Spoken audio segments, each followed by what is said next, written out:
सही, लेकिन असां असां लोकां खे भी कोई इसने पर अपना कोई किरदार अदा करना चाहिए या। हाँ ऑफ कोर्स क्या नहीं करना चाहिए ना असा असाने राइट्स हैं असा क्या एक 21st सेंचुरी विच रहने आ एक सियासी कॉन्फ्लिक्ट दी वजह नाल बेसिक ह्यूमन राइट्स ऊपर असाना कंप्रोमाइज है right to access to education नहीं है क्वालिटी एजू हर तरह दी चीज़ां क्वालिटी रिसोर्सेज नहीं है बिजली इंटरनेट जैसी बेसिक चीज उत्थे अज इन्हें दौर च मैं नहीं internet is like availability oxygen you can not grow without internet और ਉਹ ਅਸਾਂ ਕੀ ਉੱਥੇ ਬੇਸਿਕ ਜਿਹੜਾ ਮੌਜੂਦ ਨਹੀਂ तो जिस तरह ये राइट्स मूवमेंट चलियां लोग अवेयर लोगों की आवाज उठानी चाहिए लेकिन अगर इसी तुस आजादी नी गल करने हो तो हमारा पर्सनल ये है कि बॉर्डर ओपन करो यार LOC खत्म करो we have a right to meet people तुसा सियासी तौर पर अपने ऐवाना इच क्या डिसीजन कर सो दो मुल्क को 70 सही साल थी उसने ऊपर तुसा लगे हुए हो but let the people meet LOC की ओपन करो उसकी कॉन्फ्लिक्ट उठा तुस लोगों की मारने मारने की बजाय उसकी एक यू नो इजी बॉर्डर बनाओ ना एंट्री पॉइंट बनाई छोड़ो एंट्री पॉइंट तो बनाए से but it could not and it had so much bureaucracy involved in it के NOC आना उथा रिश्तेदारा नहीं शनाख्ते का नहीं ब्यूरोक्रेसी खत्म करो लोगों ही मिलने दो ट्रेड ऑन करो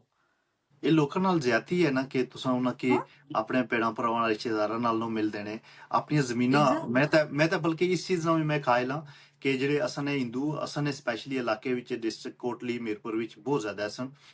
ਉਹ ਜਿਹੜੇ ਗਏ ਨੇ ਉਹਨਾਂ ਕੇ ਵੀ ਵਾਪਸ ਅਸ਼ਿਆਂ ਨਾਲ ਹੱਕ ਲੱਭਣਾ ਚਾਹੀਦਾ ਆ ਉਹ ਅਛਨ ਤੱਕ ਆਪਣੀ ਜ਼ਮੀਨਾਂ ਤੱਕ ਜਿਨ੍ਹਾਂ ਵਿੱਚੋਂ ਗੁਰੂ ਹੋਏ ਨੇ, ਜਿਨ੍ਹਾਂ ਵਿੱਚ